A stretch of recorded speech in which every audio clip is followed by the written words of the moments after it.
So now let's take a look at the next field I want to update. Down here at the bottom right, I have 0. It's up to the user to try to magically guess what 0 means. Let's go ahead and give them a little more feedback as to what that 0 is supposed to indicate. Now, this is their score, and I could just as easily put another text block over here that says score, and then try to move everything around. But I actually want to change how my value is being displayed from my developer. At the moment, he's giving me 0, and I'm simply displaying 0. Let's change how that works. To do this, I'm going to switch back into my code. So I'm going to go to my project and edit my Word game externally.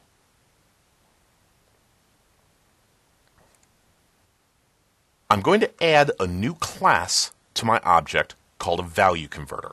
So let me open up window1.xaml.cs, scroll down to the bottom, and we're going to create a new class here.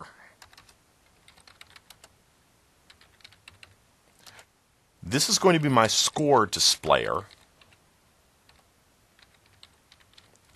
And in order to make this work, I'm creating a value converter, so I have to tell the .NET framework that this class is going to be a value converter.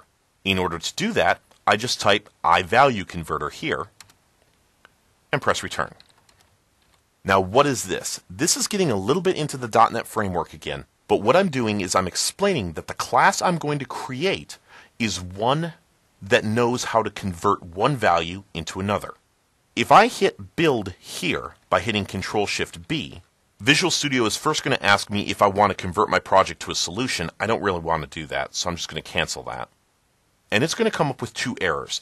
It's telling me that my value converter doesn't explain to me how to convert, and it doesn't explain how to convert back. If I want my value converter to work correctly, I need to implement both of these methods to get everything to work. Now I could type these by hand, but Visual Studio's got a nice little function for me that I can right-click on my value converter and tell it to implement the interface. As soon as I select Implement Interface, it puts those methods in for me, so now if I were to build, I don't have any errors. However, if you look in the code, I have these exceptions again that the developers enjoy using to keep track of what they need to implement. Let's go ahead and implement our convert code here. Now I'm just going to delete this code, and I'm going to do something fairly simple. I'm going to return the string score, a plus, and the word value to string. Let's take a look at what this does. First off, the word return, obviously, this is the value that we're going to return from this method. I'm passing a literal string, as evident by the quotes, and the plus is going to concatenate whatever value comes next onto that first string. Then finally, value is the value that's being supplied to me from the object I'm binding to. So when I bind to that player score field in my word game, that value is going to come in here as an object that simply says 0. The dot to string will convert that 0 into a string that can then be displayed. So effectively what I've done here is I've said, whatever you give me, I don't care what it is, just turn it into a string and put it after the word score. Let me save this and switch back to Blend. Now I need to build my project in Blend because remember, whenever you modify the code, that's still just letters in a text file until you build your project in Blend to actually take that code and make it accessible. Now I'm going to select the text block that the score is in, and I'm going to bring up my properties, and I'm going to go to the data binding again. Now the text is data bound, but we're going to change how the data binding works. We're still binding to the score, but I'm going to drag this up a little bit so I can get to the bottom half.